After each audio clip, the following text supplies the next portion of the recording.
the Iraqi Christians are in great danger. I knew something about their long-term oppression before I traveled to Jordan and Iraq. But until I heard their terrible stories myself, it was hard to fully comprehend just how difficult their lives are. This is a Christian community whose heritage dates all the way back to the first apostles. But they have been persecuted by Muslims for hundreds of years. Over half of Iraq's Christian community has been displaced since 2003. I asked these Christians to raise their hands if they had been forced out of their homes because of their faith. They were anxious to tell me their stories.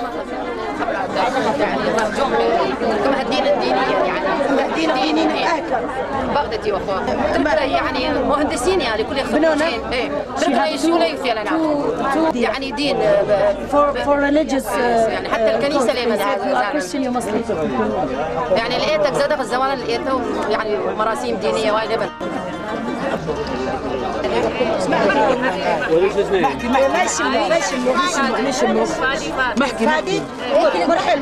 فادي محكي فادي قيل إثيلا خمابريا خميك مهددين يعني بإلش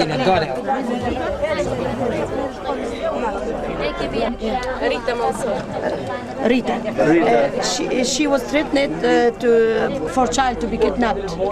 They threatened to kidnap this child. Yes. He was very much in the church near, so he was threatened. ليديا من يمي. ايه بس هي ذا تماوت النخ كرم لي شاطر كرم لي شوي. ليد بغداد؟ بلى من مصر. شو مندي رجعوا يعني كخواتي تعيد راس سنة أخا ورجعنا يعني وراقي وشيتا. هي آتمورة. اللي عندي وان سورية كمان. Yes, because I am Christian. أنا اللي علق بوسوراي قاعد مصر كله كبنطية سوراي. أنا اللي عندكم مددين أنتوا اللي قاعد مثلاً. Many Christians have fled Iraq for the hope of finding safety in places such as Jordan, Syria, or Egypt. Hundreds of thousands of Christians have been forced to leave. Most of them wait years in these Muslim countries where they cannot work, and as Christians, they are often unwelcome.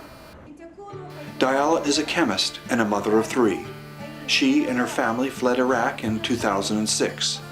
Unable to work, she volunteers as a translator at an Awana program in Jordan.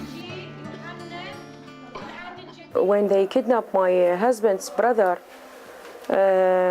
and the terrorists kidnapped him and he stayed with him for 7 days. At in these 7 days we were very afraid. Especially my daughter. We can't sleep, we can't eat all these 7 days. And my husband was speaking with him in the phone. And it was difficult time, very difficult time for us. Then they took from us, from my husband, $10,000 to just take him alive. We know that the same thing will come to us. They catch my husband or my daughters. I have 3 daughters. Now you will see my big daughter. My old daughter. She's 12 years, but she's tall and she looked like a woman. And I was very afraid about her. Especially when they burned our store, then they came. My husband opened another one because we need money. We want to live. How will you live without money? Therefore, he opened another store. But then they came, the terrorists, and put a knife to his neck, and they told him, you must close your store. Therefore, they put a paper in our house that because you are a Christian, you must go away from this house. When they put this paper to us in our house in 2006, Then we run away from our house because the driver told us in this distance there are many groups who kidnap and kill people who were in the road. Therefore, when we came to this area, we were very afraid and we were praying all the road. When the driver told us, you are now in danger, in this area you are in danger, all we were praying. صليتي لما كنتي خايفة. يا رب ساعدنا. God help us. I want to say something. We are a Christian, and you are a Christian. We pay for our Christian. We want you to help us. We are Christian people, and you are Christian people. Why you didn't help us?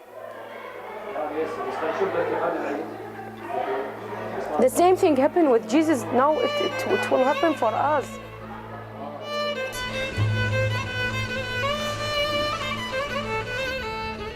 Iraqi Christians face extreme peril at the hands of Muslim terrorists. Christians around the world must reach out to help them if they are going to survive. I tell you the truth. Whatever you did for one of the least of these brothers of mine, you did for me.